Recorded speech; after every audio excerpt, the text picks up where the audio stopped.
Hello and welcome. This is Prepper21. It's Sunday, January 10, 2021, and just coming out to the backyard a little bit, show that there's not much going on in here in January. Today was actually not too cold of a day, kind of nice, but I want to provide an update on how things are going with the indoor growing stuff. And here we go. When I say stuff, I mean greens. So the temperature without the water heater is approximately 60 degrees. If the water heater that I have in here is a simple water heater, and I rotate it between these three tubs of plants. You'd see we're doing pretty good in the first established bed here. This is a Kratky Hydroponics system, so I haven't checked this out in a while. Kratky means you are growing in a sterile medium with nutrient treated water. The roots grow down into the water as the water evaporates, and you end up with wonderful root system, clean and good tasting fruit. We even see that the basil here is coming along just fine, and maybe you can see how clean the water is in there. Just a few teaspoons, well actually several tablespoons of a hydroponic growing mix, and that's all you do. Not too much trouble. You set it and forget it, and you grow lettuce like this, and parsley, and spinach, and basil, and my favorite, butter crunch lettuce, of which I got a bunch growing up here. And what I want to do is maybe, if I have enough that looks good, I'm going to bring some to my dentist tomorrow, who usually gives me grief if I don't bring her any goodies from the garden. So we'll see if she's interested in a hydroponically grown salad. This is a newer setup here. Things seem to be coming along just fine. Okay, parsley there, parsley. Let's see here, growing there next to some butter crunch lettuce. And some plants started here. So this stuff, these are some mescaline lettuce shoots that are no longer any good.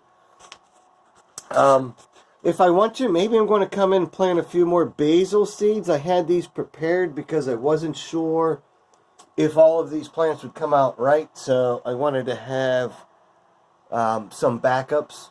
So I think what I'll do is I'll back up and plant some extra butter crunch lettuce, parsley, and basil because they seem to do the best, and I like them the best.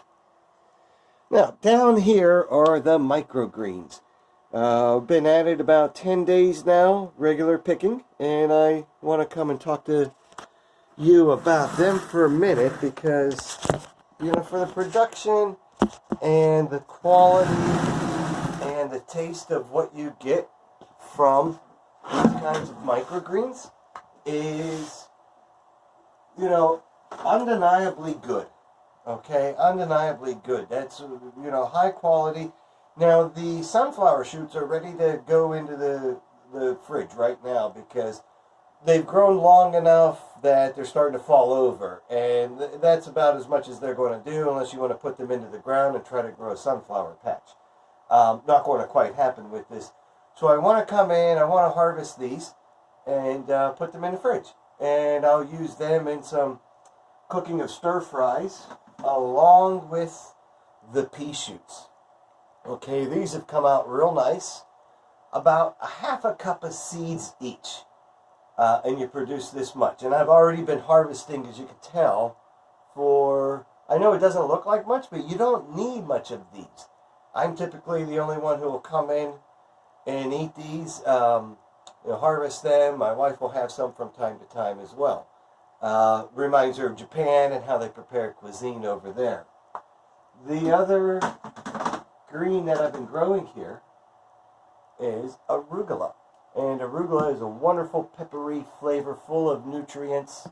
And there's a lot here. You can tell I've been growing and cutting these for maybe about 10 days.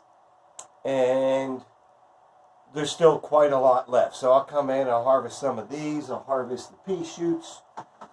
Not all of them, because they still have a little room to grow. But yeah, they're getting to the point where you want to put them in a stir fry and cook them up, put them in a salad, put them in a soup right now. Or else you're going to lose their best flavor period, which is at that about 4-inch mark, 4 or 5 inches there. And they stayed pretty warm. This room is unheated. Let me turn out the lights, make it a little quieter.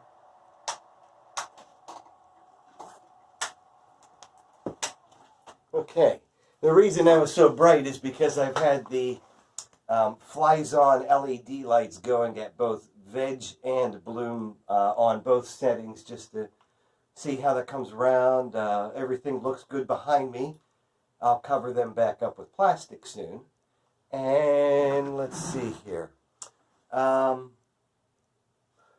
This room, as I mentioned, is unheated. So one of the secrets to making the microgreens work out well, bloom at just the right temperature, not bloom, but sprout, and then continue to keep warm and continue to keep growing without getting too cold. You see they're too big to put a cover over. So I've had a heat mat here. I just turned it off. Simple heat mat.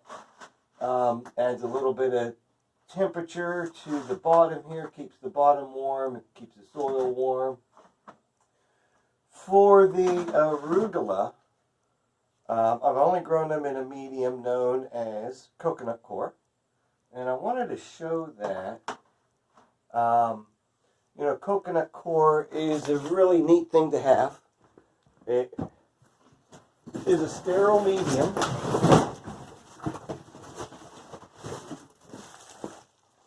Okay, this is what it looks like. I talk about this a lot. So, you know, you get it shipped. It's about a, what is this, a 5-kilogram brick.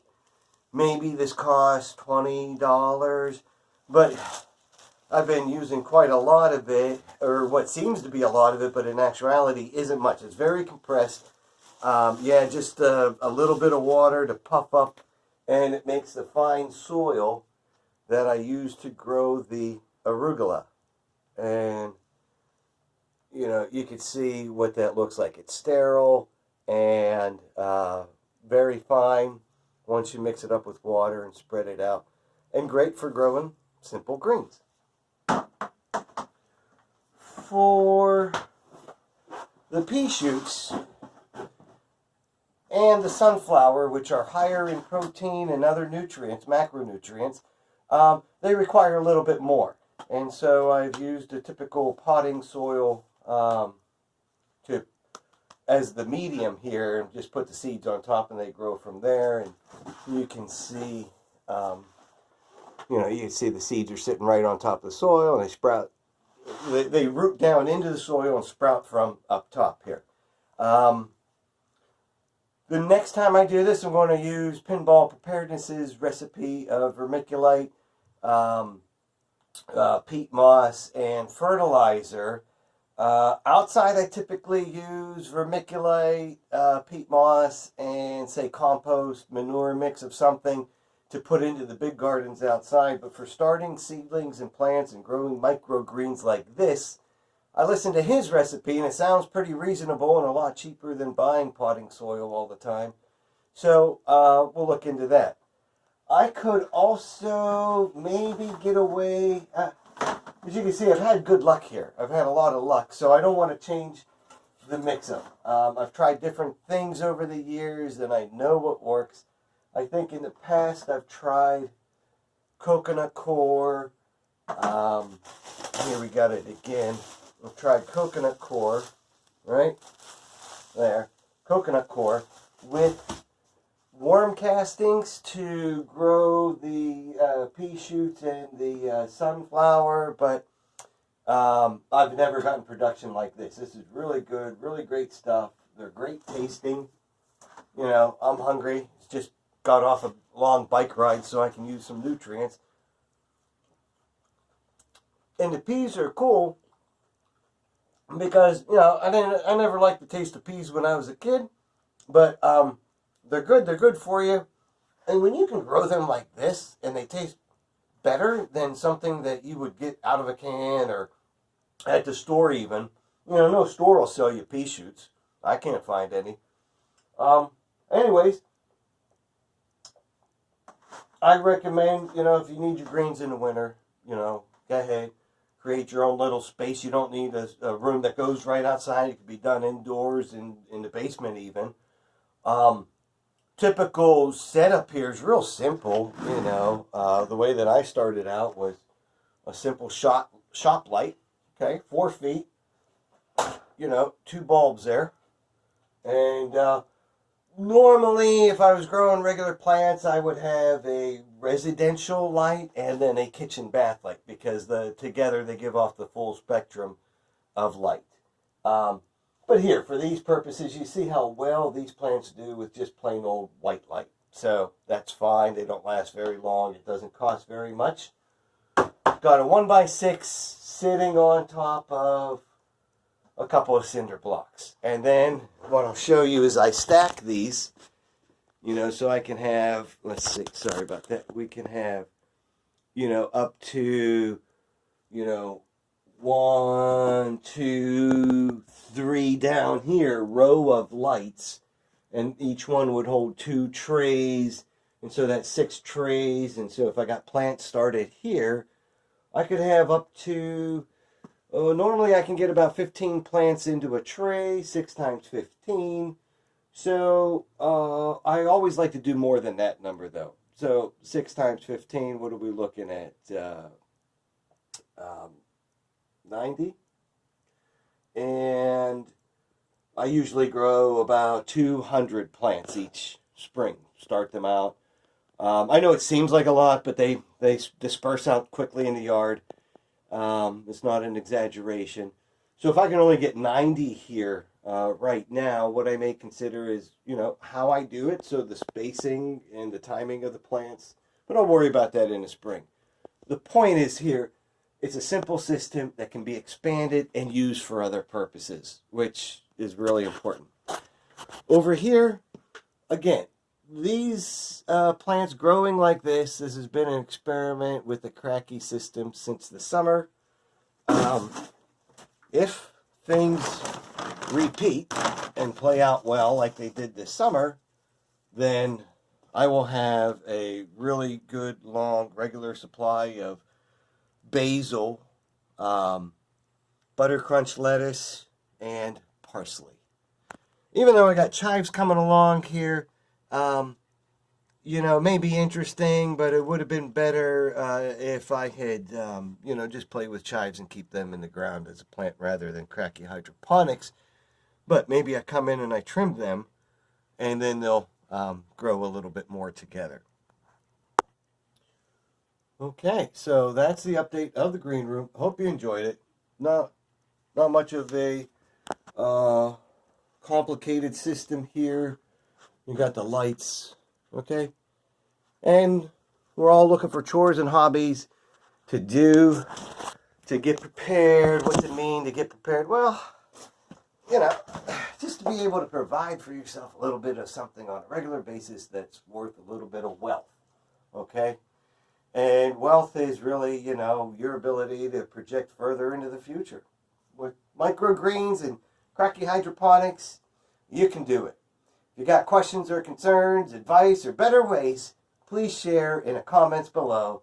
And, hey, can't say thanks enough for watching and wanting to be interested in how this gets done. Get prepared, get your questions in, and help other people. Okay, get prepared.